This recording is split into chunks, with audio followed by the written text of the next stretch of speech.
I really enjoyed my time on the Super Squad um, because of multiple reasons. One of them is that there's a lot of support. So obviously, it's important to do the missions when you can during the week. But if there is ever a time where you're not able to complete it properly, or by the deadline, the squad leaders are really flexible and they're really supportive of what everyone's going through.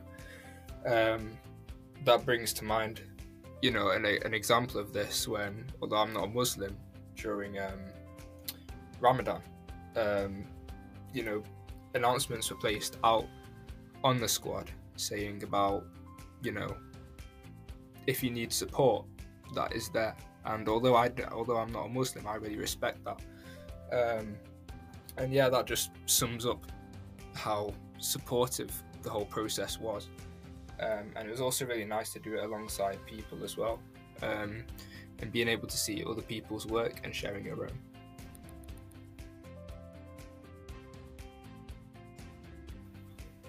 The best part of being on a super squad, I'd say, was the support. The fact that it felt like you were a part of something. That was a really nice feeling, because although you complete the missions independently, there are times where you could share your missions, your work from the missions with other people, and it was really just nice to be able to see that other people are in the process as well, on Mattermost. So yeah, I'd say that was my favourite part, or the best part of being on a super squad.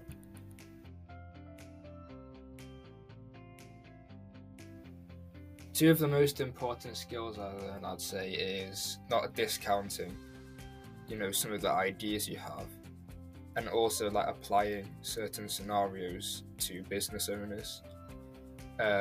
So I'll start off with my first one.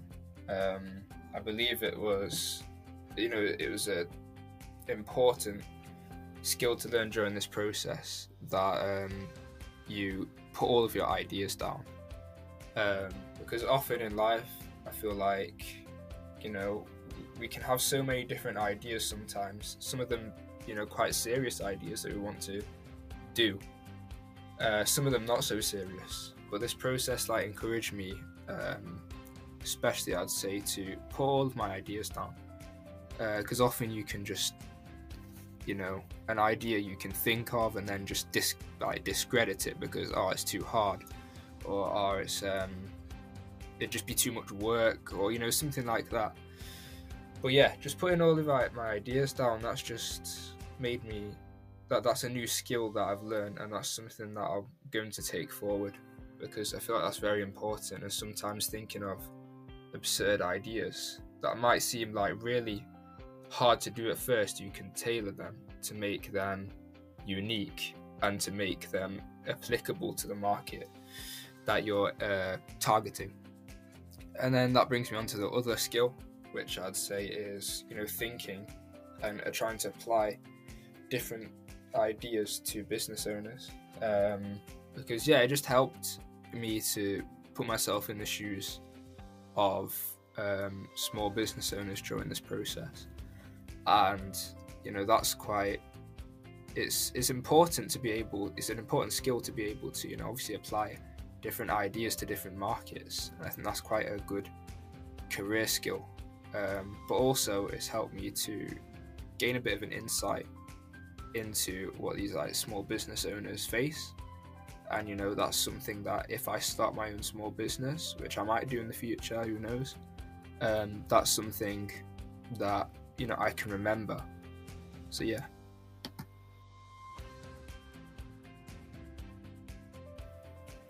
I found quite interesting that cybersecurity seems like a bit of a neglected area, in the sense that a lot of business owners don't know enough about it, and even if they know about it, a lot of business owners don't decide to act on it by buying cyber insurance.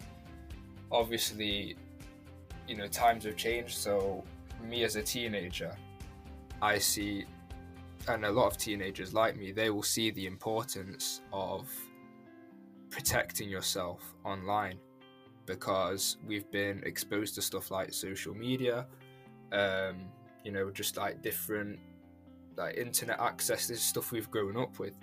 So obviously starting a business, if I started a business tomorrow, I would, place quite a big importance on protecting yourself online. But a lot of these business owners, they aren't as familiar with it as the generation that I'm in. And a lot of these business owners, they don't know enough about it, don't know as much as they should. So that really surprised me, because that's something that I just didn't expect at all. And yeah, it's changed my perception of cyber a little bit, because it's like I see it as quite a booming industry, and it is booming, but it also shows me that there's a lot of room for growth, because at the minute not enough people know about it as they should. So yeah, although it is growing and it's growing at a fast rate, it's like there's still space there for people to like join the industry and to get a career in it, and that's something that's quite exciting.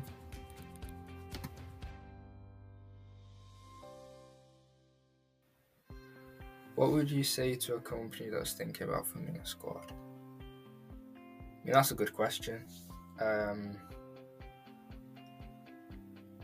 I'd say something like, by investing, or like by funding a squad, you're investing in the next generation.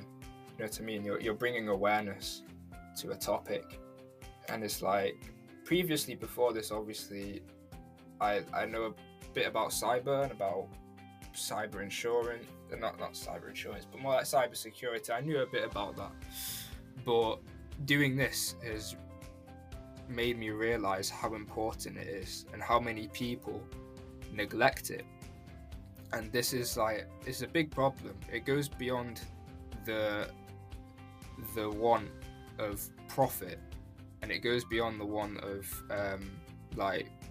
revenue and clients and stuff. This is a serious problem, because if we didn't have protection against cyber, then the economy and the world as we know it now, it wouldn't be able to function in the way it does. It's a bigger problem than what it seems. So that's brought awareness to that issue by doing this squad.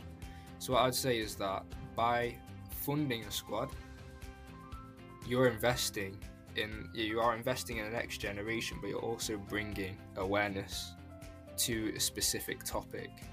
Not only that, but by bringing awareness, people could start to consider jobs in that area. I certainly am.